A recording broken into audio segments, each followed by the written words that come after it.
Hello, my name is Jeff Parsley. I work for SRK Consulting here in the United States. I'm currently serving as the chair, and my specialty is environmental and mine closure work for the mining industry. Today's Fireside Chat is part of the sustainably funding the global mineral supply chain conference put on by the SME. And today's topic in this will be how can explorers and developers position themselves for the long term.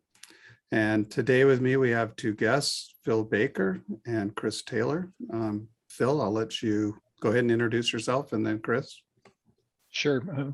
Well, I'm Phil Baker. I'm president and CEO of Hecla Mining Company, and I've worked for Hecla for about the last 20 years. I've been the CEO for about 17, 18 years now. And when you talk about what is it that explorers and developers should do to position themselves for the long term, Hecla is 130 years old. So we have some view as to what it is you need to do to be successful. So I'm looking forward to the conversation. And I'm Chris Taylor. I'm the president and CEO of Great Bear Resources. I'm a geologist by background. I've worked in a number of mines. Great Bear is on the opposite end of the spectrum from Hecla. We are a single asset developer company. So we've got a big gold discovery in Canada, and we're going through the same sort of environmental and social concerns that a number of other companies in our space are. And it's very crucial for us to get buy-in from the local communities in order to permit and advance the projects in a timely and appropriate manner. So very happy to participate in this discussion today. Okay, gentlemen. So basically, we're going to be talking about what mining companies need to do to attract and retain investors, maintain social license to operate, and basically just function in the current climate of responsible investing. Obviously, the mining industry has a long history, some of it good, some of it perhaps not so good. And today we're going to try and unpack some of the ideas of what it takes to be a sustainable industry into the future. So let me start with a question for both of you. Based on your experience, what has the industry done well with respect to securing and maintaining social license to operate? And then maybe on the flip side of that, if you want to share some aspects that you think give us our biggest challenges in those areas. Chris, you want to go first?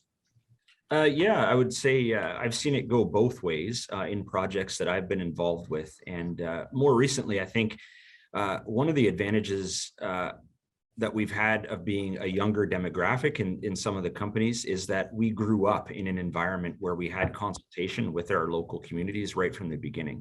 And a company like Phil's, I mean, they do a great job. They've been in operation for such a long time. So they're not the issue. But some mining companies are headed by executives that maybe I think they crave the old days when they didn't have to ask, they could just do. And maybe it was a story of ask for forgiveness and not permission. Whereas a lot of the younger geologists and engineers that we work with, right from the get-go, we've been involved in consultation with the communities, and we've been doing environmental monitoring and other items to make sure that we start off on the right foot. And even just in my career, I was involved with a mid-tier producer previously, and that producer, it was a few years after I left the company and actually joined Great Bear, they had a catastrophic failure of their tailings dam, and the environmental repercussions and the social repercussions of that, which really stem from a lack of consultation and a lack of appropriate engineering as well. I've seen it go terribly wrong too, fortunately not firsthand. So I think there's been some positive changes that have been brought into the industry recently. And I say that we're in probably a better place as an industry than we were a few decades ago. So I can sort of build on what you're saying, Chris, because the thing that I've noticed about the industry that's probably the greatest strength, and one that's probably not well recognized, is our willingness to change. If I go back and I look at the history of Hecla, we were mining, at the turn of the last century, And we were following the rules of the game as we went along.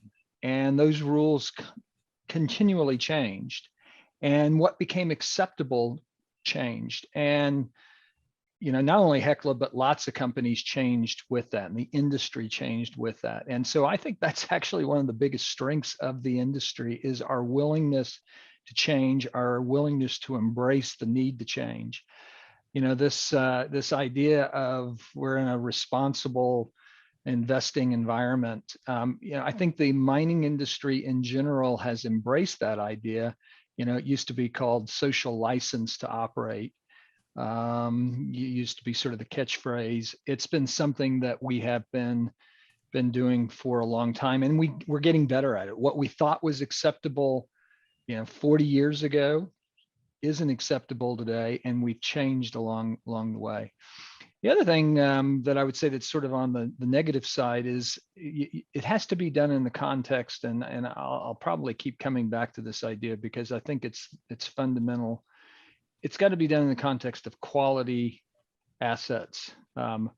Hecla over the years has acquired a number of entities, and typically the assets that we acquire, those are great, but we also what comes along are assets that we really didn't want, or projects that we really had nothing to do with, and we end up sort of holding the bag. And the reason these things typically, when you go back and deconstruct them, that they've created the problems they've created is because they weren't good projects to begin with, and people tried to sort of swim upstream and do something that the project didn't justify. Well, I'm curious. And it's cost millions. Yeah, millions, tens of millions, probably. I've been in that position too on a smaller scale. We could probably trade stories, going in and cleaning up a mess that somebody else has left on a project. You would have seen it more than me, but I've seen it too. Yeah, and obviously I've gotten involved in a few of those as well.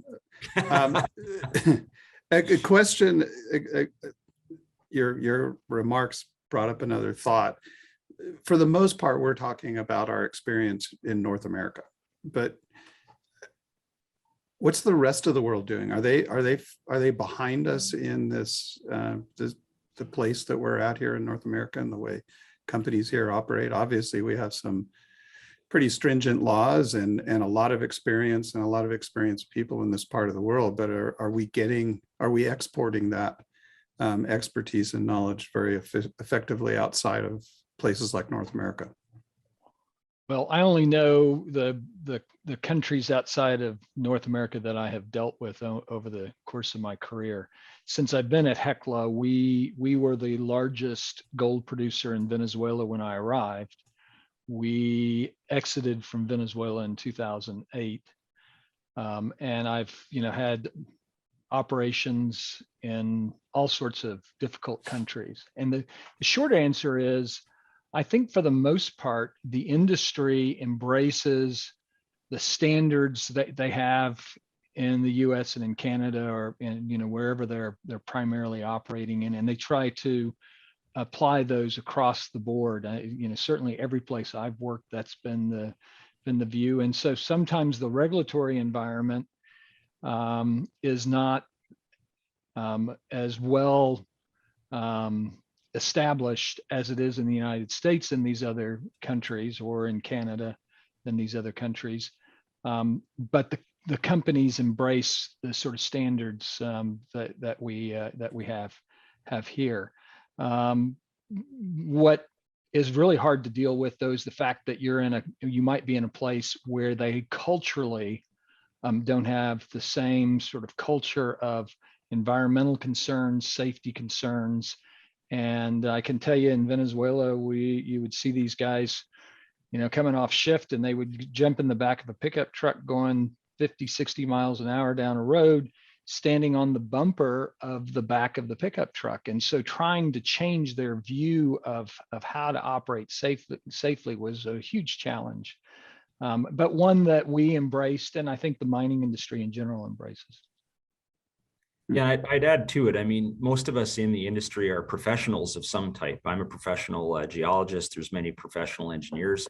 and we're bound by the standards of the organizations that we're members of. And in that sense, like when you have an American or a Canadian or an Australian, for instance, a geologist or engineer operating a project, we will operate the project to the standards that we're accustomed to. And I think it doesn't entirely translate in some jurisdictions, but it has a positive impact on the jurisdictions where our companies and projects are working. Okay. Thanks, gentlemen. You know, one of the things that we all know about, I mean, we run into it all the time, is sort of the legacy of the mining industry. Just yesterday, my sister, I pointed out to her that all the green energy things that she's supportive of require a secure mineral supply chain. And she's a doctor. And her comment to me was, well, yeah, if you can do it safely and environmentally soundly, but I don't know that the industry can really do that because they make such a mess. And, you know, I almost said, well, I don't trust doctors because they still bloodlet and use leeches and make poultices out of manure. Because effectively that's, you know, she was equating practices that would be about that far back in her profession to a lot of what was going on. And so obviously, if we're going to attract the young investors, the ones who are looking for responsible investments, we're going to have to change this perception. And this characterization of us, we know, is inaccurate. It's misleading. And we know what some of the sources of that are, but what do we do to change that? Well, I'll speak on this one first, and it's just from personal experience. I have a couple of children. One is 15 and one is 12 now. And I always look at the first place to do that is in the home. And when you have a discussion with your kids about where products come from, you know, if it's not grown, it's pretty much mined, right? These are the two points that we need to convey. But we've gone into, like, my partner in Great Bear, our VP Exploration, Bob Singh, he frequently goes into elementary schools and high schools in our area and talks about not only product production from a mining context, but also the reclamation that's done afterwards. And there's some beautiful examples here. I'm talking to you from the Vancouver area of past quarries and mines right around here that have been converted into botanical gardens. Some of these projects, open pits, have been converted into beautiful lakes and other recreational areas. I think it's on us as an industry to show people that we do have the ability to operate a project. And in many cases, we can leave the environment where the mine is in as good, or in some cases better shape than when we began that operation. So start in the home, start in the schools, and make sure that the kids are educated about these points from a young age, so that they're not just hearing about mining from that, you know, textbook that you said your sister was getting that information from there, Jeff. Well, and you know, it's a continual problem. This need to try to change perception, and the conclusion I've come to is that it will happen over time, and we need to do it. You know, what Chris was talking about, we need to go and sort of fight the fight, but we need not to get too exercised about it, because I think it's probably a cyclical thing that maybe runs in terms of generations rather than decades, because the same question was raised when I started in the industry in 1986, exactly the same thing, that the perception was negative. And we just have to do the right thing and tell people about it, and just accept that it will take time for there to be a real change in that perception. And frankly, not get too worked up about it, that it's, that we have comments made like your sister made, Jeff, and you try to correct them, but just keep doing the right thing and move on. Yeah, I just hope she doesn't listen to this. So I'm not going to send her the link. But one of the other things that I know that we've talked about in the past is basically what we can do as people leading an industry and setting examples for other people, and things like carbon emission reduction and things like that. And I know that's a place, Phil, that I know you guys are pushing hard on. You want to comment a little bit about that? Sure, would be glad to. We're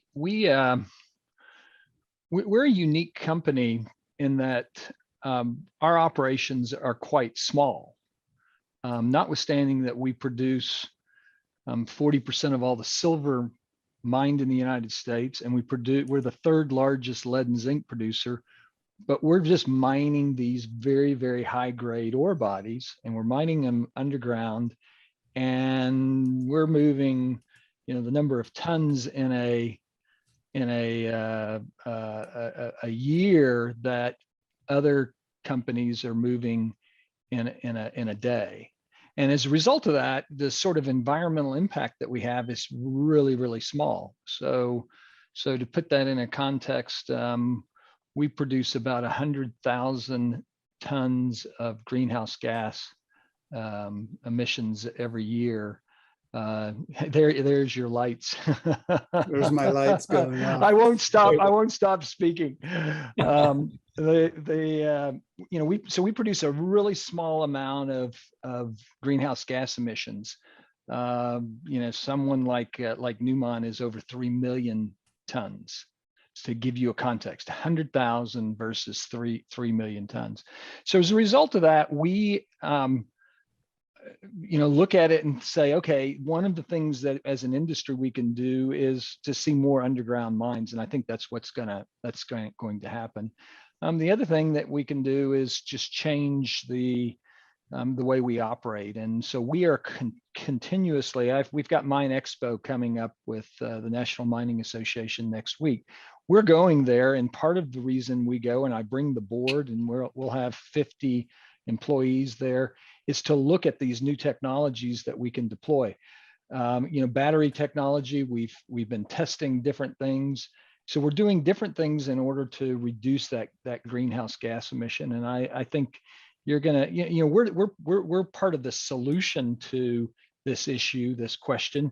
We make copper, we make silver, we make metals that are necessary for this change in how we energize our economy.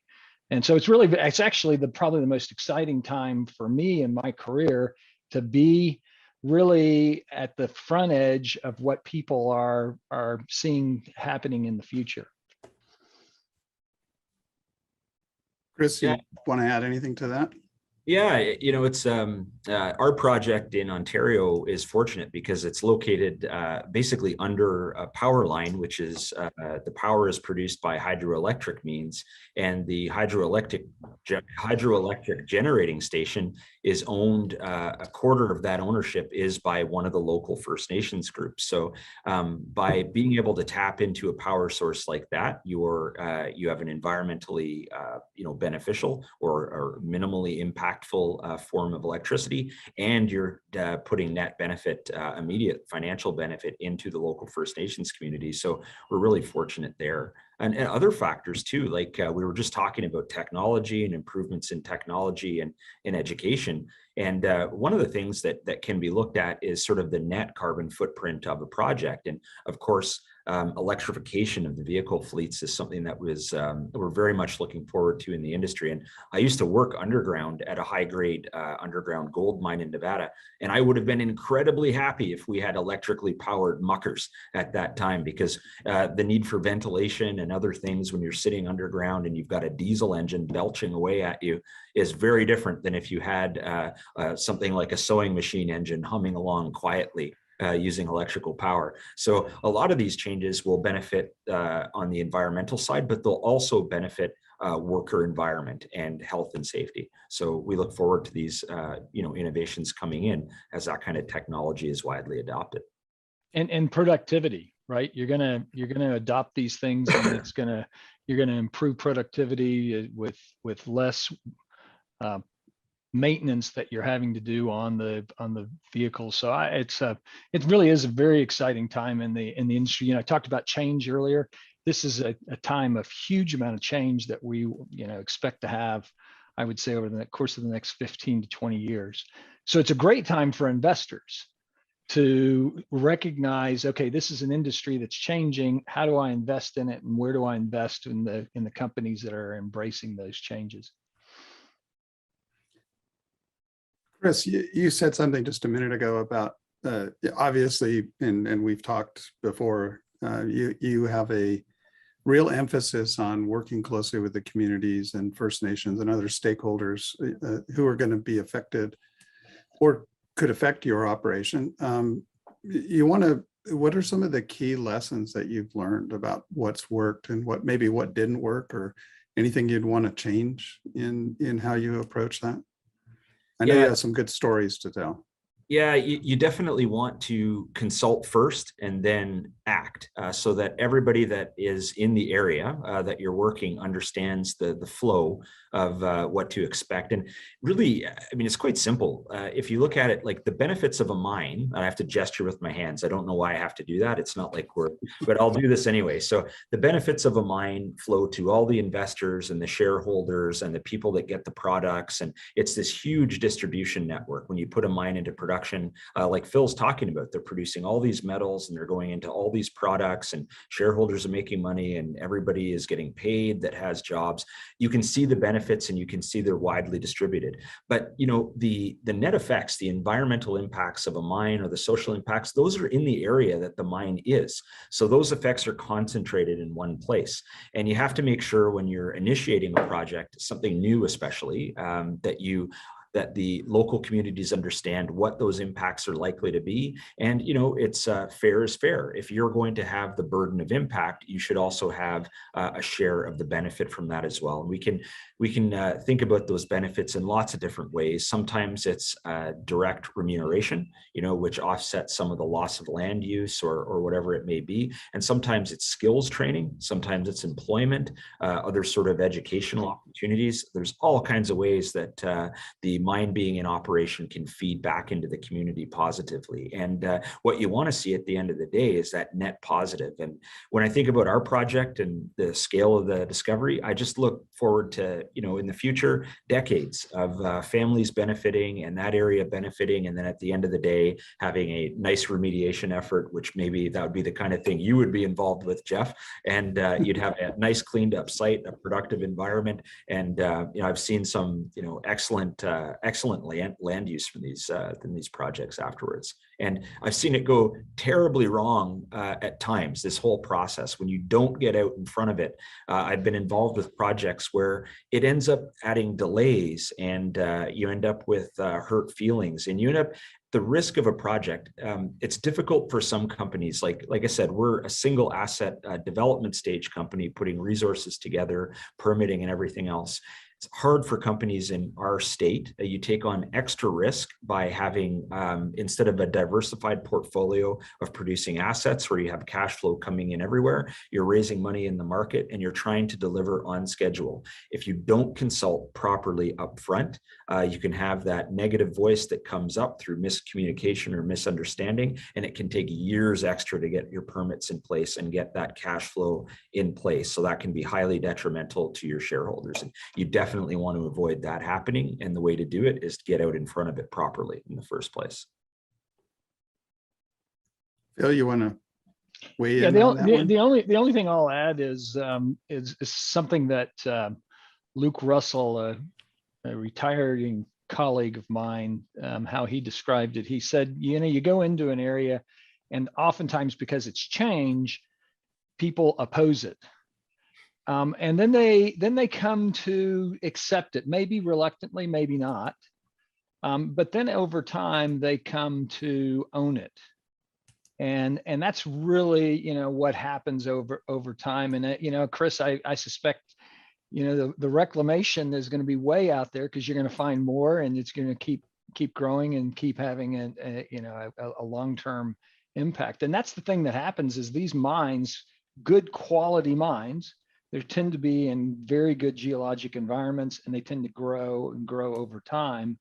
And the community, the benefit that you have becomes less one of us and them, but more one of they are part of our operation. So, it's quite remarkable, the engagement that we have with people. And it's not engagement that is us versus them. It's engagement of, okay, how's our mind doing?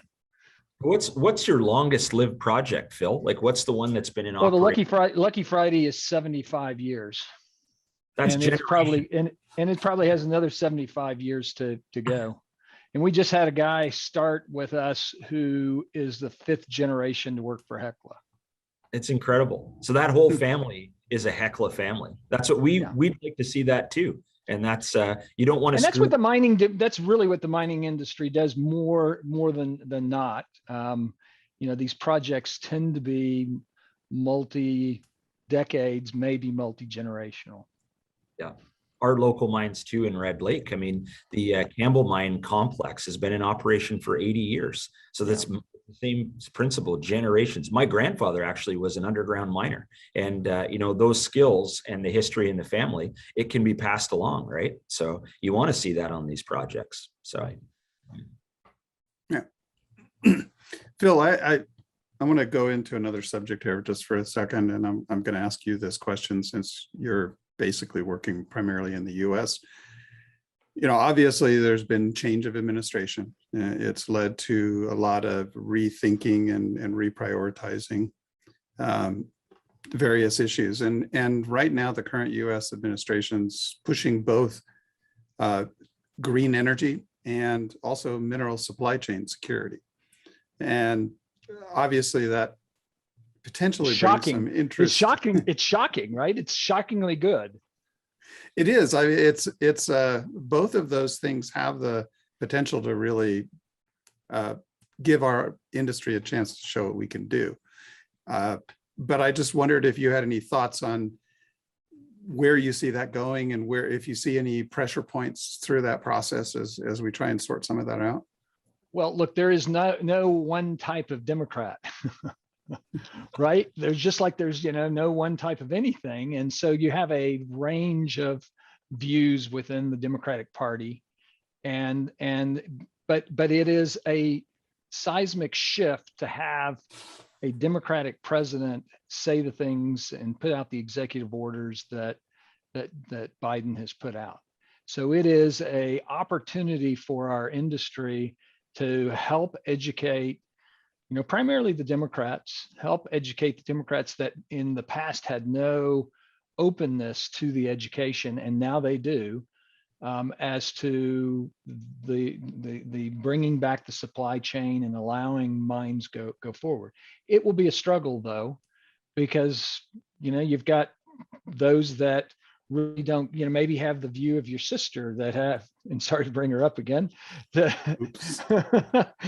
going to be in so much trouble. Have the view of your sister that you can't operate safely, but that's part of the education, and there's now at least an opening to educate people. I would think so. Well, we're getting close to the end of our time, but I'd like to ask one last question of each of you. You guys could decide who goes first. If you had to name one thing that's going to be most critical for your company to do in the next, say, 2 to 5 years to ensure its future in this current investing environment, what would that be? I'll let you go first, Chris. I would say we really need to handle the topic of this discussion properly. Is we need to have that social license from the communities, and we need to make sure that the environmental aspects of the project are understood, mapped out, and implemented properly. Because these are the things that, if they're not done correctly, cause delays, and they cause a lack of permitting and a lack of progress on a company. And I think we're off to a fantastic start, and I want to see more of that continue.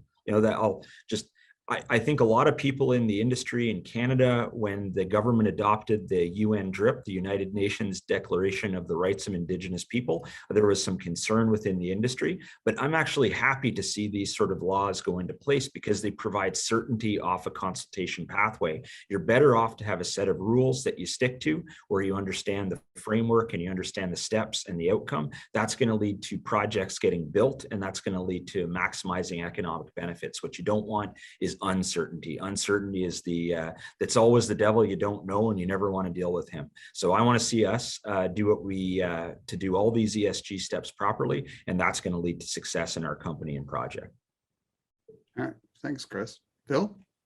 Well, this is maybe a little bit off topic, but it is related to this topic of how you position yourselves, and it really comes to having guys like Chris and younger in your organization. You know, the biggest challenge I think our industry has is, and we're not alone in this, it's the aging of the baby boom generation. And you know, we need these young, bright, capable engineers, geologists, accountants, you know, chemists. You know, there's just a variety, HR people, administrators. There's just a variety of skills that we need. And so if a developer, explorer is going to be successful, they've got to be able to attract those people into their company, because you got to have these good, high quality people in order to bring good, high quality projects forward. And so that's the biggest challenge we have. And I think generally it's the biggest challenge for the industry, but I think it's being done in the best context that we've had in my career. So I'm very optimistic. I will say too, Phil, like, you know, guys in the baby boomer generation, some of you guys have been phenomenal mentors for the people in my generation. And, you know, we have an opportunity to pass on those skills and really build a better team in the future. All right. Thank you. Well, thank you both, Phil, Chris. It's been great to get to know you a bit, and I've enjoyed our chats, and thank you for all of your very insightful comments and thoughts today.